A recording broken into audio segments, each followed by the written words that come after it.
Hi friends, কেমন আছো তোমরা সবাই? আমি খুব ভালো আছি। আজ চলে এসেছি আমরা গঙ্গা স্নানে। হঠাৎ প্রোগ্রাম হয়েছে সকালবেলা, চলো গঙ্গা স্নান যাবো। সকালবেলাও না, এখন বাজে মোটামুটি ধরো 11টা। তো হঠাৎ করে বন্যা এসে বলছে চল চান করতে যাই। দেখো গঙ্গা এসে আমার স্নান হয়ে গেছে, এসে চুপচাপ বসায় যে পারে। এবার আমাদের বন্যা ডার্লিং নেমেছেন জল তুলতে। এবার সে বুকের মধ্যে কতগুলো বোতল নিয়েছে, সেইগুলোকে এখন ডুবি ডুবি জল ভরছে। চলো এবার আমিও নেমে গেছি গঙ্গাতে। নেমে গিয়ে একটু মা গঙ্গাকে পুজো না দিলে হয়, তাই না বলো? তো আগে মায়েরা বলতো যে না, গঙ্গায় গেলে এও স্ত্রীরা সবসময় পুজো দিয়েই স্নান করা উচিত। তো চলো আমিও তেল সিন্দুর সব নিয়ে চলে এসেছি একটু পুজো দেওয়ার জন্য। আর এই ছেলেটাকে দেখতে পাচ্ছ, এর পাশে বলে আছে, আর কাকিমা আমাকে তেল দেবে গো। আর কী করবি বলে মাথায় মাখবো। তো ভালো কথা তেল দিয়েছি ওকে আমি। ও মা তেলটা নিয়ে পক করে বেরিয়ে চলে গেছে। ও কী করলো, তেলটাকে নিয়ে কাকে দিয়ে আসলো, হাতটা খালি হাতটা মাথায় মুছে নিল। যাই হোক চলো, এই যে পাশে এগুলো দেখতে পাচ্ছ সবগুলোতে মিলে পয়সা যায়, পয়সা করা যায় না তো নিচ থেকে।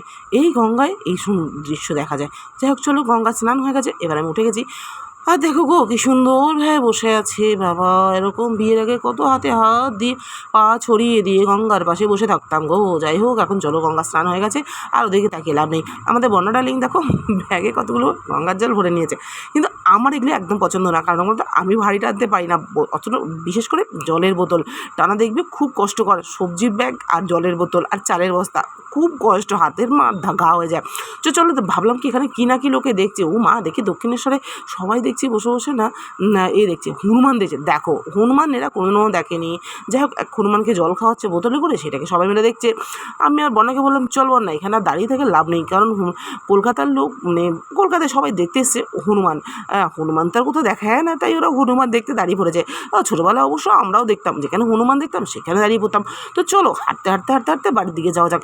দেখে কি সুন্দর জায়গাটা। আগে এই জায়গাগুলো এত ঘেরো ছিল জানো, এখন এই জায়গাগুলো এত ঘেরো করে দিয়েছে। আর এই দেখো, এটা হচ্ছে মা সারদার মন্দির।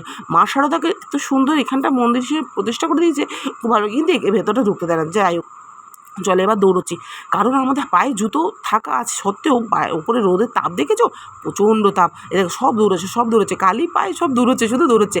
ভাগ্যিস আমরা জুতোটা খুলিনি, কারণ এরা সব মন্দিরের ভেতরে যাবে, আমরা তার মন্দিরের ভেতরে যাবো না। তা আমরা কী করেছি, দক্ষিণেশ্বর গিয়ে যাবো শুধু স্নান করতে, স্নান করেই বাড়ি চলে যাবো। তো চলো স্নান করা হয়ে গেছে, এবার বাড়ির পথে দৌড়চ্ছি। এবার দেখো রোদের তাপ দেখেছো বাবা, ভাগ্যিস মেয়েকে বলে আসেনি, মেয়ে যে জানে না যে আমরা দক্ষিণেশ্বর মন্দিরে স্নান করতে এসেছি, নাহলে আমাদের কপালে দুঃখের শেষ নেই। দেখো বাচ্চাগুলো দৌড়চ্ছে, দেখো সব খালি পায়ে সব দৌড়চ্ছে, কি মজা। যাই হোক সবাই ভালো থেকো, সুস্থ থেকো। জয় মা ভবতারিণী। আজকে গেলাম গঙ্গায় স্নান করতে, তোমরাও